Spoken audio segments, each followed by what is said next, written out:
don't know if you guys are all familiar. I know we have people from all over the world watching our channel here. I don't know if you're familiar with the old American show, The Twilight Zone. You know the one I'm talking about, where just crazy stuff happened that just seems so disconnected from reality, but the people inside of it were just trying to figure out how can this be, because that's not the reality I know. I feel like that I probably should have titled this episode that something like that, because we are in a place right now where it is hard to get my head around what's happening, the contrast between the ground truth reality that we live on here on this channel. We always talk about that everything pivots off of that. And what I see in Washington, in Brussels, and in other capitals around Europe, and in Ukraine, it's just hard to get my head around this. The situation on the ground right now in Ukraine is starting to crumble and to just really get into some dangerous territory to where the Ukrainian army may end up breaking. I don't even know if they're going to make it through the summer. Maybe they'll surprise us. Maybe they'll continue to stick on. We don't really know. But all the evidence is starting to pile up that Ukraine might not even make it through this year. Forget about whether they're going to try anything in 25 or 26. There was an article in Politico yesterday that talks about how the situation is starting to come across, and the whole front line is at risk of collapsing. And I'm going to talk about that in just a second. And folks, you're going to be so happy to hear that we have to try to untangle a lot of this crazy mess. Is Colonel Jacques Baud, who we have back again. He's turned into really quickly one of our favorites here because he has so much knowledge and such great analytical mind. And Colonel, welcome back to the show. Yeah, happy to be with you again. Thank you for having me back in your show. Thank you. And even before I get into some of the specifics about what's going on, am I the only one that feels like I'm in the Twilight Zone and trying to distinguish between the reality and the not reality?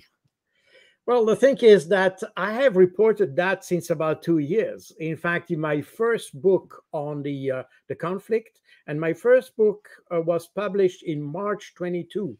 That means just weeks after the start of the Russian military operation. And already all that was already known. So meaning that for me, it's no surprise at all. But what I'm surprised is that this didn't appear in the mainstream media and even in most alternative media, actually. But this was everything we will see today was already known years ago. I mean, there's nothing secret on that about that. And it's just incredible that everything basically was carefully planned, was known. We have mentioned last time the Rand Corporation report that already outlined the strategy to weaken Russia. And we also saw that all the different, the main strings of the strategy was in fact applied, and what we have witnessed in the last 2 years were in fact the different aspects of this strategy that was outlined by the Rand Corporation. What we have seen also with the Rand Corporation is that they warned the West against using that strategy because it could weaken Ukraine and lead Ukraine into a very unfavorable situation. And now we are we're there. That's exactly what we've got. And just to bring everybody up to date, this is what Politico is reporting. I believe it was yesterday. Gary, if you could put that back up there with the call out. The Ukraine is at great risk of collapsing. And according to that article that was quoting some very knowledgeable on the ground sources, so always remember that in Ukraine, the authors write, and according to high-ranking Ukrainian military officers who served under General Valery Zaluzhny, there is a great risk at the front lines collapsing wherever Russian generals decide to focus their offensive. Moreover, thanks to a much greater weight in numbers and the glide bombs that have been smashing Ukrainian positions for weeks now, Russia will likely be able to, quote, penetrate the front line and to crash it in some parts. There's nothing that can help Ukraine now because there are no serious technologies able to compensate Ukraine for the large mass of troops Russia is likely to hurl at us. And that's what you've heard us say so many times. It's not men It's not machines, it's men. It's not money, it's men. The wars are won and lost with the manpower that you have, both the numbers and the ability to operate. Yes, you need a minimum kind of equipment set, but if you don't have the men and the other side does, it's just crazy to think that you're going to win from that. So, Colonel, I'm sure nothing on the ground surprises you from what you've seen in terms of the results so far. And are you, in fact, surprised by this claim from Zelensky's people that the line could break sometime? Well, the funny thing is that when I said that 2 years ago, everybody was saying that I was just saying what Putin was saying. And today we see that Ukrainian generals are saying exactly what they used to say 2 years ago. So everything was predictable. Everything could be anticipated. The one aspect that is also quite important in this conflict is the ability to coordinate and to make systems, weapon systems working together. And the Russians have a consistent approach to warfare that makes their army and their weapon system into one system. And that's why they are certainly stronger than the Ukrainians, even if individual equipment might be compared or comparable to the one of the Ukrainian. The ability to make these systems working together is a considerable advantage of the Russians. And I'm not sure that even NATO is able to reach this kind of coordination within their weapon system and forces into one armed system. And that's, I think, that's the Russians have learned that in the last 2 years. They've consistently improved their ability to coordinate and to make systems work together, while on the other hand, the Ukrainians have degraded that capability. And by introducing equipment that came from Germany, Czechoslovakia or Czechia, Italy, France, and everywhere, including old stuff that was completely outdated. There was a total inability to put that into one coordinated and system, in fact. And that's the reason why Colonel, I think that's one of the least understood aspects of warfare, of modern warfare, by both the general public and the so-called elite in the West, is how combat power is actually generated at the operational level. We talk a lot about it at the national level, but at the operational level, I wonder if you could just touch a little bit more on that for some of our viewers who may not know that, is that it's not just having a bunch of Challenger tanks, Abrams tanks, Patriot air defense systems, all these great pieces, but if they don't work together in a system, and even though Russia, that we laugh at them a lot because they pulled some T-55s out, T-64s, along with their T-72s, this old stuff, but they have their own coherent system. And I wonder if you can explain what that actually means. Well, actually, this is not a new issue. In fact, if you look at the German campaign against France in May 1940, you would see exactly the same problem. The French army was quite superior in terms of number of tanks, the quality of tanks. They had far more tanks than the Germans. Right. The Germans had only light tanks, but the strengths of the Germans, well, not so the number of tanks or the firepower of the tanks, but the ability of tanks, infantry, artillery, and aviation and air force to work together. That's what we call blitzkrieg. Today, people misunderstand the word blitzkrieg, which in fact has never been used by the Germans themselves. But the model of what we call blitzkrieg is in fact a completely coordinated machinery, an operational machinery that can drive into the defenses of the French forces. And that's why even with inferior forces in terms of firepower and even quantity, the Germans were superior in terms of maneuver, because maneuver and the ability to make all these elements, I say infantry, the Germans invented the Panzergrenadiere and the so-called these mechanized infantry, if you want. They were first to use that in an integrated manner with tanks in a completely coordinated armored forces, including these Sturmgeschütz, this is mobile artillery, and then with the close air support from the Stuka. And this allowed a formidable force that could maneuver very quickly, that could respond very quickly to operational requirements. And that was, in fact, that made the Germans superior to the French. And the Russians learned from that. And in fact, what we have seen in the last phase of Second World War was exactly that. The Russians managed to coordinate their forces into one coordinated system, while on the German side, on the defense side, they were no longer able to do that because the attacks of the Russians disrupted their defenses. And I wonder if you could comment on, in terms of the Russian performance. I think at the beginning they made a number of, when they first went into combat, they made a number of tactical blunders and just a lot of mistakes, and really paid a high price for some of those. But it seems that over time they have learned some of the lessons, relearned some of the lessons from their own past, as you pointed out in the Soviet era. But how would you characterize their evolution and progress at the coordinated level from, say, the summer of 2022 until today? Are they better? Yes, well, they are better. Well, we have to understand the way the Russian army works. And in fact, the key aspect of the Russian army at the beginning of the special military operation was the battalion battle group, if you want. So this battalion task force, if you want.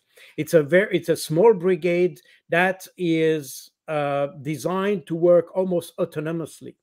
But when you work autonomously, that means that you need to have a stronger coordination effort, because the different component of your force can, as almost designed, they work autonomously. So that requires a lot of coordination. And probably at the very beginning, the Russians have underestimated the level of coordination they needed at operational strategic level, if you want. But at tactical level, it worked quite well. And in fact, if you look at the map, you could see that they managed to penetrate the Ukrainian defense and manage, in fact, to make their way up to Kiev, which was not the city of Kiev, because they never intended to take Kiev, but they wanted to create a threat to Kiev in order to pin down the Ukrainian reserves. The Russians work, and that was exactly the same thing during the Cold War.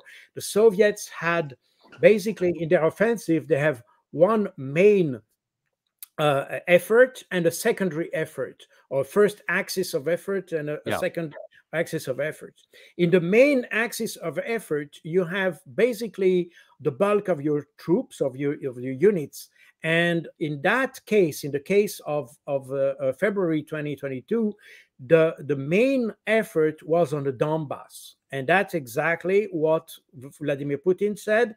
The purpose of this military operation was to disrupt or destroy even the threat against the population of Donbass. Therefore, this was the main axis of operation. The secondary axis of operation was the axis towards Kiev. The idea being that by creating a threat against Kiev, the Ukrainians could not move their reserves towards Donbass. They were pinned down in the area of Kiev, and therefore the troops in the Donbass area could reach their operational and tactical objectives. That was the idea, and this worked quite well, by the way, but at a quite high price, because there were some problems also in the logistics. The problem of the Russian logistics is that I know the expression in German, which is the Russian used the Brink principle. The Brink principle, that means that basically the tactical commander doesn't have to care for logistics. It just moves ahead. It concentrates on combat activities and combat planning. And logistics comes automatically behind him.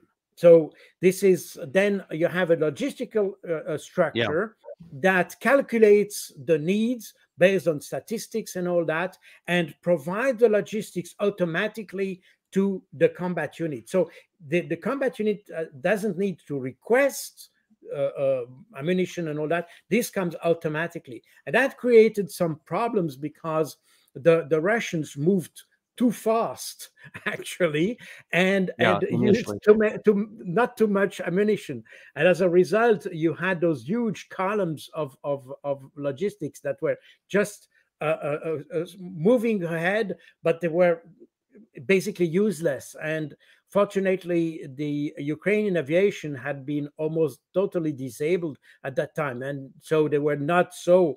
It was not so dramatic for the Russian logistics, but it could have been much worse. Right. And let me ask you this. I want to just touch on one more thing on the tactical level before we shift up to the political level, which is going to be some of the really important part of what we're going to talk about today.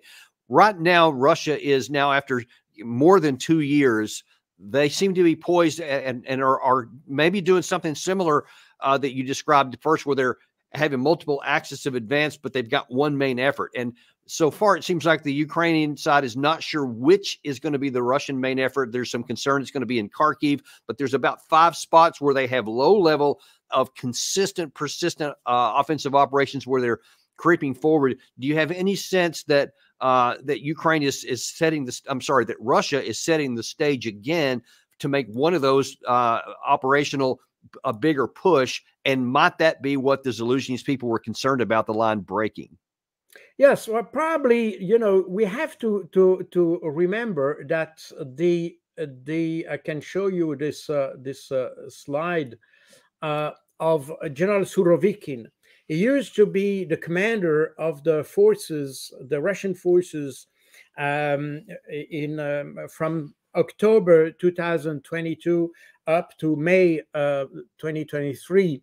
And that's how he described the strategy from October 2022. So he said, we have a different strategy. We do not strive for a high tempo of advance. We try to preserve each and every soldier, and methodically, we are grinding the advancing enemy. And I think it's important to understand, because that explains why the Russians do not make those huge operational movements that we have seen in the very first phase of the war. The main objective of the Russians since October 22 is just to destroy the Ukrainian potential army. Yeah. And that's exactly what the Western countries have not understood. So when we provide additional weapons, we push the Ukrainian to continue fighting against Russia. We are just pushing them into the grinding machine. We are just pushing them into a system that will just destroy them, because the strategy. So bottom line is, that's actually playing into the strength of the Russian side. Our actions are actually making it easier for the Russian side. Is that what I mean? That is exactly that. It's exactly that. We are the Russians never strive to take territory. They always strive to destroy. Again, we are back to the objectives that were stated by Vladimir Putin on the 24th of February 2022. They wanted to demilitarize and denazify. This is related to a potential, not to territory. It's very important to understand, but we don't want to understand. We don't, because we can't get ourselves out of our mind. We keep thinking big aero stuff. I think I've mentioned in a tank battle of 7th Easting in Desert Storm. And it was, of course, this big aero battle that moved across the desert, whatever. The 2003 attack of the U.S. into Iraq was another big aero movement. And so that's like the right way to do it in the Western way of thinking. So since Russia's not doing that, they must be doing it wrong. I think that's the view in many of the West, and they're not aware that they're playing by a different set of rules than Russia is, which is perversely undercutting the Ukraine side. Exactly. Okay. Well, unfortunately, that's not the end of the places things get crazy. So I told you at the outset, this was like the Twilight Zone. So everything you've just heard Colonel Boyd say there is talking about the reality on the ground. not theories, but just the reality. This is what's happening. It is what has happened, and we're in the process of happening. Now then we switch to the operational or strategic level. And let me show you, there was a meeting, and actually it may even still be going on today in Europe, of foreign ministers of the alliance. And Anthony Blinken made a comment to where here's the way he sees things. Simply put, fundamentally, these are decisions for our Ukrainian friends to make. This is their country, their future, their decision. I am, as usual, in violent agreement with everything that Annalena said. And I think we have to be wary of two things. First, we have to be very wary of this somehow false equivalence, and never lose sight of the fact that there is an aggressor and there is a victim. And the world should not in any way expect of Ukraine things on parallel with what we need to expect of Russia. Now, I'm going to come back to that in a minute about him talking about there's an aggressor and a victim. Not quite the way it is. We talked about that on our last session together, and we got some more to come here in a minute. But you see, he's again trying to paint the situation in these big arching moral terms. Russia bad, Ukraine good, and we can't let Russia win because that would be bad. Not because we can't or the situation don't allow it, but we just shouldn't, so we're not going to. Then you had the German foreign minister throw her 2 cents in. I think we have to be aware of 3 points on the path if Russia doesn't take this decision. Russia, and we debated it within the last 2 days here also in Munich, is counting on that at some point we are too exhausted, and we as an international community, and would give in. And meaning that saying stop the fighting and stop the military support from other countries in the world. But what would that mean? Would that mean peace? No, because part of Ukraine, which is now still under the control of Russian, would remain under the control of Russian. And those who are saying, just stop the hostilities right now, and this is automatically peace, this peace would mean that we would give those people of Ukraine towards Russia. And this would also mean that this is the end of the international order and the end of international law. So the world will come to an end. If Russia wins, everything will cease to exist. I don't know how, but just trust me, it will. It will be bad. And look, she's just wrong. No one says that if the fighting stops, it's automatically peace. That's a straw man. No one's making that argument. What we are making the argument is that all the reality you just pointed out on the ground is trending against Ukraine. In my view, the war is already lost. It's still being fought, but it's irrevocably turned in Russia's favor, and there's no path from which Ukraine can turn it. To ignore that and to keep on with these highfalutin things of saying we can't, all you're doing, and correct me if I'm wrong, Colonel, is you're tying yourself to an outcome that's worse than the one you have right now. If you don't like a negotiated settlement here, then the one you'll like on the other end of a Russian breakthrough has got to be worse. Yeah, no, you're absolutely right. And you know, there is a fundamental contradiction also in just these videos that we just saw. You have Blinken, and basically all the West says, well, if there is a decision to negotiate, that must be a Ukrainian decision.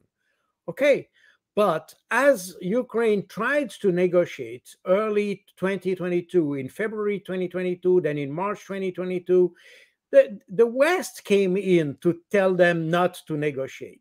So there is a fundamental contradiction. We say, well, that's up to the Russian to decide. But when they decide, we come and said, no, you don't have to decide. You have to fight. And in fact, we have pushed them into a war that they didn't want. And even the population didn't want that. I can show you a small a map that was made. It is the willingness to defend the country, and this is a survey that has been made by the Kiev Institute of Sociology. There were 2 polls made in December 2021 and one in February 2022, and you can see the willingness for armored defense. So that means that if you look at the map, you can see that On the western and center part of the country, you had, especially in February 2022, you had quite a number of people who were ready to take arms against the Russian. And of course, in the West, which is most anti-Russians, you have but only 32% of the population. And if you go in the eastern part of the country, you can see that even in February 22, there were all these rumors of possible invasion from the Russians, the willingness to fight was only 5%. So meaning that you had a population that basically had no real intention to fight against the Russians. And this is something which is very telling, because today we have the French, the Germans, and whoever who are wanting to go fighting for a population that actually doesn't want to fight. So wow.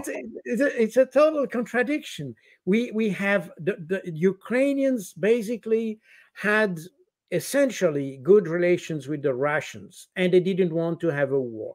The political establishment of Ukraine wanted a war, and this is a very important matter. So today, when we see this paradox of Europeans wanting to defend a country or a population who doesn't want to defend itself. So the world is upside down. Yeah, and I think that phrase you used there it might have caught some people off guard, and we're going to touch on that in just a second. You said that the Ukraine political leadership and the West political leadership wanted a war, and people go, wait, that's he must have misspoke, because they obviously didn't want a war, or did they? You're going to show some stuff in just a second that's going to expose that is much more likely than anyone is comfortable to even believe in. But before they do, I want one more view of something that Jens Stoltenberg said yesterday, and I want your view on the backside of this. The Ukrainians are not running out of courage. They are running out of ammunition. We need to step up now to ensure our support is built to last. Today, allies have agreed to move forward with planning for a greater NATO role in coordinating security assistance and training. So when he says they're not running out of courage, they're just running out of ammunition, I think it's more accurate to say they're running out of men, and ammunition is not going to offset that loss. Now, as a military man, what do you say when you hear something like that? Because he's in light of that map you just showed about, some years back, about how unwilling a lot of them wanted to actually fight. I can only imagine it's lower now. But he's saying, yeah, let's go another 5 years. That's what Stoltenberg's talking about. Yeah. Is there any reality to that at all? Well, that shows that, in fact, the whole purpose of this war, if I can put it that way, was not to help Ukraine. It was to weaken Russia. And we are back to what the report of the rank operation of 2019, in fact. The whole purpose of the thing is to weaken Russia. And to weaken Russia, we want to, in fact, drag Russia into a permanent war, a situation where the war is unended, or open-ended, if you want. And the problem is that as this operation started in February 2022, it was expected that Russia would collapse very quickly, and therefore that we could weaken Russia extremely fast through all these sanctions and all that. The problem is that Russia didn't collapse, and now the West is in fact trapped in its own trap, if you want, because we expected Russia to collapse. It didn't, and now we're trapped we are almost prisoners of our narrative. In fact, this is exactly that, because they can't back down. They've been talking that Putin is evil and all this, and he's coming west and all that kind of stuff. But if he's not coming west, and he doesn't have any interest to do so, and he just wants to negotiate a settlement, then we come out looking kind of dumb. Well, this is that, but this is, of course, the whole thing is Putin is the main target, because in fact, when we read or we analyze the narrative, the whole problem of the West is Vladimir Putin, because Vladimir Putin, in fact, didn't accept the situation in which Russia was pushed in 2000, from 2002, in fact, onwards. And the reaction of Vladimir Putin in 2007 in the Munich Security Conference, the famous speech he made, that triggered, in fact, this hate against Putin. Because before that, even the West accepted positively Putin in reality. But from 2007, as Putin rebelled himself against the policy of the West, then he became unacceptable. And it's ironic that, I mean, you say he rebelled. He just basically, in my estimation, just said, "Hey, we're an independent actor here. We have a role as well." It's not like he repudiated anything. He was actually quite, I guess, polite in that company, but yet that is exactly how it was received, because no one wanted him to be independent. They wanted him to be compliant, and he wasn't willing to do. And I think you're right. I think that set the stage for a lot of this, because we've just changed our view and would not view him as an independent, equal actor. Exactly. I think you're absolutely right.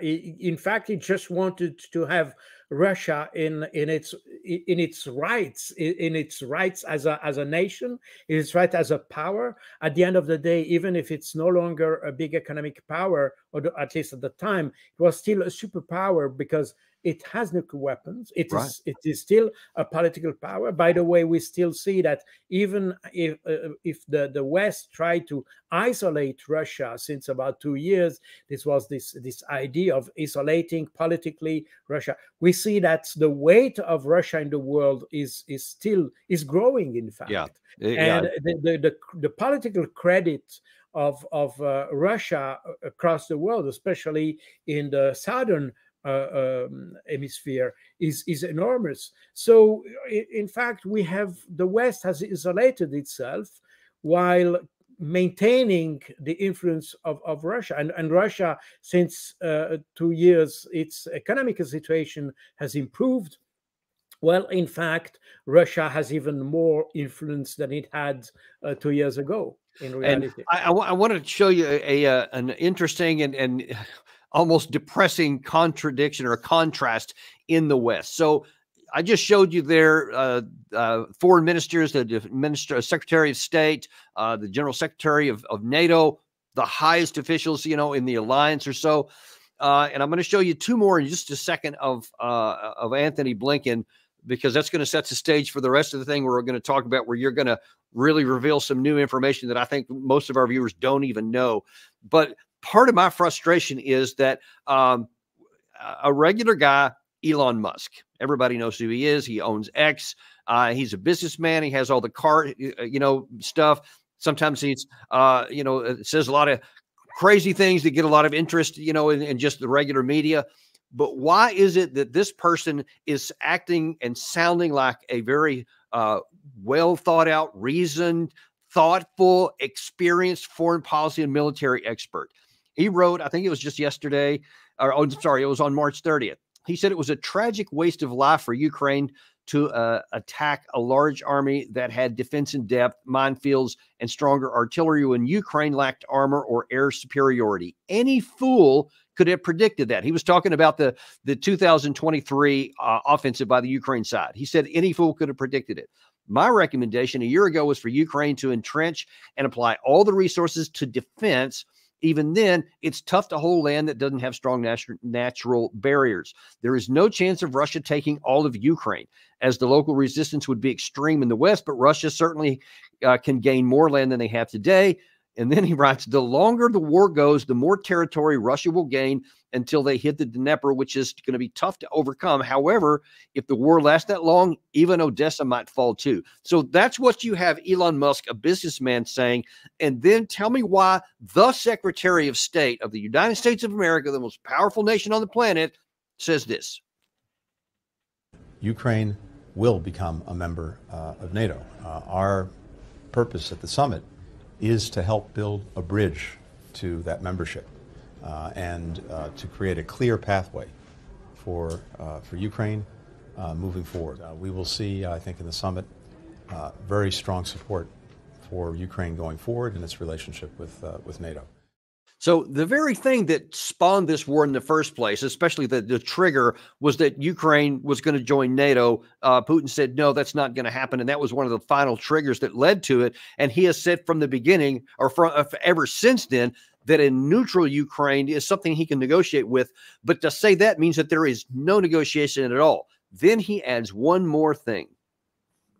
The fight that Ukraine has on its hands is not only Ukraine's fight, it's everyone's fight, because the aggression being committed by Russia is not only an aggression against Ukraine and its people, it's an aggression against the very principles that lie at the heart of the international system.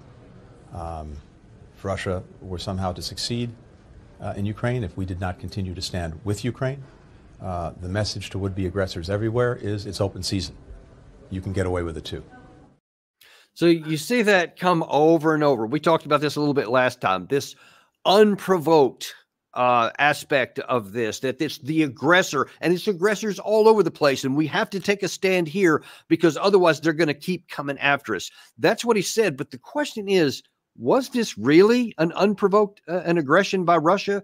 Did they really start this war for no good reason? I mean, I think you have a different view on that.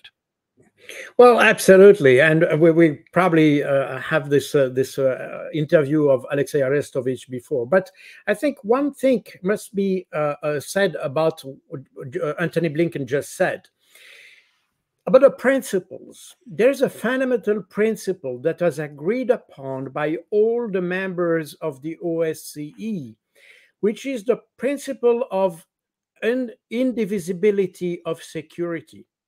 That means that when one country tries to strive more security, it cannot make this at the expense of others, and especially not at the expense of its neighbors. Meaning that when you manage to have your own security, like if you want to build up your army, that's very fine. But if in pretending having security, you try to infringe the security of others, then you are not in the international principles. And that's exactly the problem of Ukraine and NATO. And that's how Russia perceived the problem, because having Ukraine in NATO as such is not really a problem. But the real problem is that if Ukraine is in NATO, then NATO, or the US more specifically, could then deploy nuclear weapons in Ukraine and then create a security problem to Russia. So this is because this argument was brought several times, that this is a right for Ukraine to ask to be member of NATO. But NATO has also the not just a right, but it has the obligation to assess that, and to assess that in terms of international security, not just the security of, and that's by the way, if you look at the NATO charter, the so-called Washington Treaty of 1949, there's an obligation of the NATO members to assess the membership of a possible new candidate in the context of the international security. So you have to see, does the membership of Ukraine, in that case, that membership of Ukraine affect the international security? That should be the basis for accepting Ukraine, yes or no. That's the basis. It's not just to make to give a good point or some award to Ukraine. This is not just that. It's about assessing if it will improve regional security. Right. And that's exactly the problem. Yes. And you mentioned both in our last session together and just a few minutes ago, a video by Arestovich from 2019, which has some really eye-opening things in there. And I think a lot of our viewers haven't seen this, so we're going to show that in just a second. But I want to set the stage, first of all, by showing how emphatically, reading from the same sheet of music, Western leaders are on saying that everything that Russia did was unprovoked and there was no reason for it. Check this out. The Russian military has begun a brutal assault on the people of Ukraine without provocation, without justification. Russia's invasion of Ukraine is an unprovoked war of aggression. Russia's unprovoked, unwarranted war on Ukraine has kicked off a humanitarian crisis. We are united in condemning the Kremlin's unprovoked aggression. Це злочинна та неспровокована агресія Росії проти нашої нації. Ukraine is facing a barbaric, unprovoked military assault. Putin's latest attack on Ukraine was premeditated and totally unprovoked. He rejected repeated efforts at diplomacy. We are not going to boost any security agreements or start any security agreements with the government of Russia, a government that we have seen invade one of its neighbors unprovoked. Now, back in 2019, so 3 years before this war started, there was an interview between Alexei Arestovich, who was one of the senior advisors to Zelensky, and he was asked, what are the possibilities of actually getting into NATO? And he says, well, there is a way, but it's got some high costs with it. Check this exchange out. С вероятностью 99,9% наша цена за вступление в НАТО – это большая война с Россией. А если мы не вступим в НАТО, это поглощение России в течение 10-12 лет. Вот и вся вилка, в которой мы находимся. А теперь давайте выбирайте Зеленского. Подождите, теперь если поставить чашу на весах, а что лучше в таком случае? Конечно, крупная война с Россией и переход в НАТО по результатам победы над Россией. А что такое может быть крупная война с Россией? Ну, это воздушная операция наступательная, вторжение российских армий, вот 4, которые они создали на наших границах, там осада Киева, попытка окружить войска, которые в АТО находятся, ВОС, операция Объединенных сил, прорыв через Крымский перешейк, выход на Каховское водохранилище, чтобы воду в Крым дать, наступление с территории Беларуси, там, создание новых народных республик, диверсии, удары по объектам критической инфраструктуры и так далее, воздушно-десантный. Вот что такое полноценная война. И вероятность ее 99%. Когда? После 21-22 самые критические, 20-22 самые критические. My jaw dropped when I first saw that, because he 3 years before knew exactly what war with Russia would look like and calculated that that was a high price, but a willing price to pay to get into NATO. So he thought to the details of exactly how the war would actually go, knocking out their energy infrastructure, taking Crimea, returning the water. I mean, all these details that have happened, the absorption of the areas into Russia. What do you make of this? Because this just seems extraordinary to me. Well, you have to also to remember that this interview was made almost at the same time the Rand Corporation report was published. So meaning that there was definitely an idea to create a war with Russia. And why that? The thing is that you know that most East European countries have joined NATO because they considered NATO as kind of a life insurance, if you want. Now, you know, an insurance works in the way that if you have 100% risk, no insurance will work with you. No way you can get a contract for 100% risk. And the problem was that after 2014, this idea that Ukraine was at war with Russia became the problem for joining NATO, because NATO countries said, well, we cannot accept a country which is already at war with Russia, because then the chances that we have to enter with Article 5 into war with Russia is enormous. So the idea that emerged was Ukraine should enter war with Russia, defeat Russia. Russia would be just collapsed, and then, as Russia is no longer a threat, then you can join NATO. In fact, that's more or less the strategy, and that's exactly what they had in mind. The thing is that if the whole interview of Alexei Arestovich is about 15 minutes or so, And in that interview, he explains before and after, just the small excerpt you provided, he explains the way this war should be waged against Russia.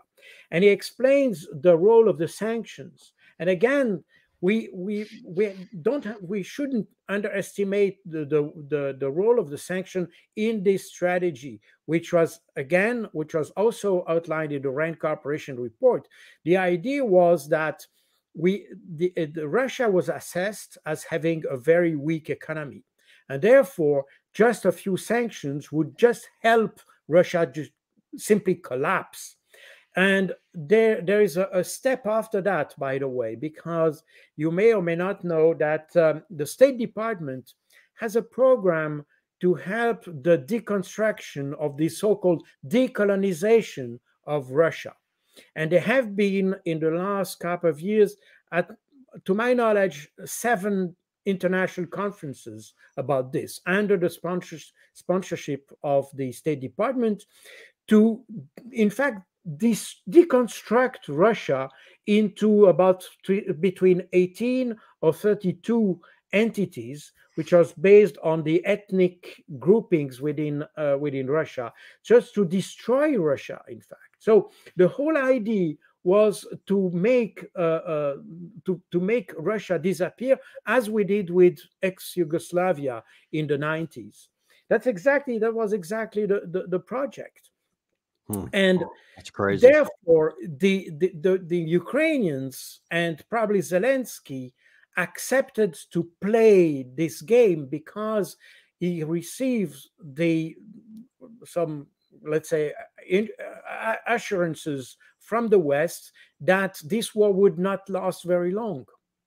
And that's the reason why, when in February 2022, as Russia launched their special military operation, Zelensky was suddenly afraid by the scope of that invasion. And that's the reason why, at the very beginning, already on the 25th of February, so one day after the beginning of the offensive, he called the Swiss Minister of Foreign Affairs to have a peace conference. And as the European Union prohibited him to continue with that process, which briefly started at the Belarusian border in Gomel, then I hadn't heard this part. And then we had the issue in Istanbul and the famous proposal he made in March 2022. So, meaning that Zelensky realized that he made a mistake. And to cope with that problem, in fact, what happened in March 2022 is that Zelensky traded the Ukrainian security against endless supply or support from the West. And now Colonel, I want to back up a little bit before we continue on from that point.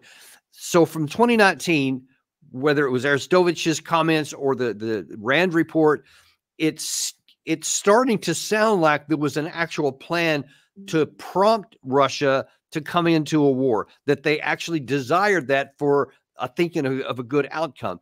Then when you look at 2 years later in March 2021, when Zelensky signed that decree that's going to retake the occupied territories of the Donbass and Crimea, and then a month later, as we talked about last time in April, they actually said they might be willing to go to war with it. So that was, now then you're poking Russia, not even having a status quo kind of situation. Was that intentional? Yes, absolutely. And I can just show you also. So remember that the interview we just saw was made in March 2019. Zelensky was elected in April 2019, so 1 month later. And in May 2019, this is what Dmitry Yarosh just said in the Ukrainian media. In the Ukrainian media, you remember that the program, so to say, of Zelensky was to make peace with Russia, in fact. But as soon as he was elected, then you had people popping up and saying, no, no, no, no, there will be no peace with Russia. And that's exactly what Dmitry Yarosh was at the time leader of the so-called Pravy sector, which is the extreme ultra-nationalist, right-wing, some say neo-Nazi party of Ukraine.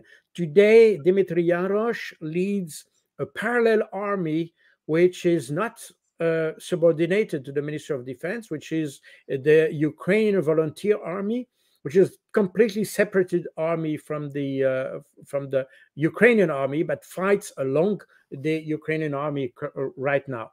So that's in fact what we had. Then what happened in if we go fast forward to 2022, you had exactly what you mentioned before, this decree of Zelensky in 2021, and then in early 2022, the Ukrainians started to prepare for an offensive against the Donbass, and that's what we had. Oh, sorry. That's what we had, and these were the explosions recorded by the OSCE observers in between the 14th of February and the 22nd of February 2022. And here I counted. I went through the report to take all the explosions that happened within the Donbass, so not in the governmental controlled area, but in the rebel area. These are the figures that are specifically mentioned in the reports in the rebel area. And what you see here is that you had on the 16th of February, you have this dramatic increase. So 41 to 76 shelling per day. This was normal. But then you have almost a 6-time increase, a 5-time increase on the 16th of February. Now, you may remember that Joe Biden said that he knew that Russia would attack on the 16th of February. And he knew that because he knew that that was the beginning of the Ukrainian, the Ukrainian, how to say that, the Ukrainian offensive. And then you had during all these days, you had an increase, and you can see from what happened in the on the days just before the start of the military operation. And that's what, if you read at the map, these were maps done by the OSCE, the observers, and you can see that I have, oh, sorry, I'm lost my presentation. Here it is. You can see that on the 22nd, you had all these explosions that happened in the rebel area. Here it's the maps are quite small, so you don't see that. But you can, if you reach out to the reports, this is open. You can download them. They are open. So this is what happened on those days, and we can see that it was definitely the start of an offensive. And that's so here's the question: was that because this, as you said, this is the time Biden said that he thinks Russia is poised to attack? Is this potentially a spoiling attack on the Ukrainian side to try and mess up any kind of an offensive they have, or if not, what was the purpose of this? What did they want to accomplish militarily? Well, I think they wanted to, in fact, what we saw in that period was exactly a kind of a replica of what happened in Georgia in 2008. You may remember that in the summit, the NATO summit in July 2008, 2008, the NATO accepted the candidate, Georgia and Ukraine as candidates for NATO.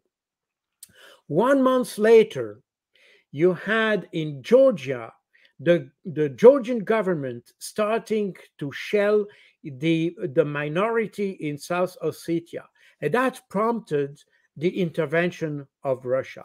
And what I think is that we have here a duplication of what happened in Georgia, but in Ukraine, this is exactly the same pattern. By the way, in Georgia, you had a report from the European Union confirming that the Georgian government was responsible to start the offensive against South Ossetia, and that Russia had to respond under the principle of the responsibility to protect, which is defined in the United Nations. And you had exactly the same pattern applying to Ukraine in February 2022. And that, for that reason, the Russians knew they were intervening they had to intervene, and for that reason, Vladimir Putin finally decided to agree on recognize or acknowledging, or yes, recognizing the independence of the two republics of Donbass, so that these two republics, the Donetsk and Lugansk, so that these two republics could be considered as independent and could make a request for military assistance. And that's exactly what happened. That was the purpose. So on the 21st of February, the two republics their independence were recognized by Russia. On the 22nd, on the 21st, sorry, the two republics could elaborate with their own parliaments a request for military assistance. And then on the 22nd, this was ratified. And then on the 24th, Russia could intervene in Ukraine. So that's exactly what happened. Yeah, and that's how the whole thing started. So all this stuff about unprovoked and premeditated, it just does not stand up to factual examination. Physically, what happened on the ground at any point, and that just shows the Twilight Zone nature of what we keep saying over and over. And it's embarrassing on one hand, but it's dangerous on another, because if you're basing your actions on a reality that doesn't even exist, in exclusion of the one that does exist, you have the problem, an issue for real problems coming up. And in the last few minutes we have here, Gary, if you could throw that last one up there from earlier today, the unheard headline. This was from Edward Ludwak, and I think it was just earlier today. And he is basically saying, you know what? It's time to send NATO troops into Ukraine. And he goes into there and ironically and talks a lot about the risks of nuclear war, but somehow thinks that that's actually a lower risk than some other things. And we've had Ben Hodges, we've shown him on here saying other things, that there's zero chance that Russia would ever resort to nuclear weapons. When you hear that kind of talk, based on all of the things in the road that got us up to this point, where do you think this is going? Well, the thing is that I think the Russians are, I think, wiser than the Western or so-called Western elites. So I can agree with the idea that the Russians will not use nuclear weapons so easily. First of all, the Russian doctrine for using nuclear weapons is to use those weapons when the state of Russia is threatened, and when the institutions are threatened, and when the functioning of the institutions are threatened. By the way, it's also important to say that the Russians don't make any distinction between tactical and strategic nuclear weapons. They consider that nuclear weapons are just nuclear weapons because regardless of their size or their yield, they will trigger a nuclear response, and therefore it is no point to make a distinction between conventional and operational and so on. So meaning that the Russians have developed other type of weapons, including hypersonic missiles and everything we see now operating in against Ukraine. They have all that in fact could replace the tactical nuclear weapons and could destroy very easily any NATO troop, because there is no defense against those. Even Patriot systems are basically powerless against those hypersonic missiles. Therefore, deploying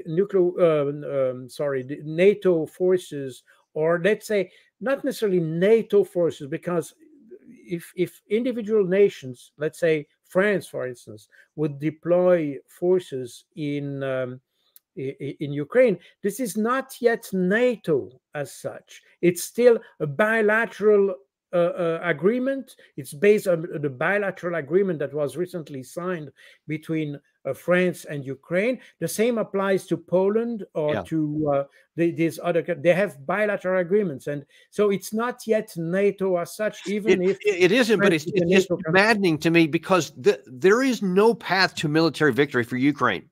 French troops, Polish troops, Romanian, whatever you want to add, but volunteers, it's not going to change. So why do you want to send people, your own people, in to die in something that can't succeed, and in a worst case could expand and spark out? I just don't understand the logic here. Well, I think I'm puzzled as well. And I think to understand that, we should probably ask people like Macron or Annalena Baerbock. You know, these guys, unfortunately, I'm not sure they are considered as very rational in their way of thinking. And by the way, Macron says everything and it's opposite the next day. So it's very hard to have a consistent, but at the same with Annalena Baerbock, you know, these guys are really, they're just emotional. They have no strategy. They have no plan, basically. And everything we have seen in the recent, it's just a reaction, because they see that everything fails. So you just, they just draw that the same as taking the rabbit from a hat. You see, it's there's a better chance of that than exactly. Well, listen, Colonel, we are so grateful to have you come on. As every time you've been on here, you've just brought power-packed stuff in here that a lot of people never even knew. So we're very grateful for you coming on. And man, as this thing continues to unfold, we're definitely going to seek your advice and knowledge again. So thank you for coming on here. My pleasure. And thank you for all of you guys too. We're always so grateful. You guys were on fire in the comments today. We put a bunch of them up there, and man, a lot of you guys are thinking straight. And maybe some of you should run for office, and we can get you up there to where we have some sane people at the top here. So we're grateful to have you alongside with us. We are going to continue to be unintimidated and uncompromised, and bringing you power-packed stuff like this you literally don't get anywhere else. Be sure to like and subscribe and share to your friends so they get to join in with this. And we'll look forward to seeing you on the next episode of Daniel Davis Deep Dive.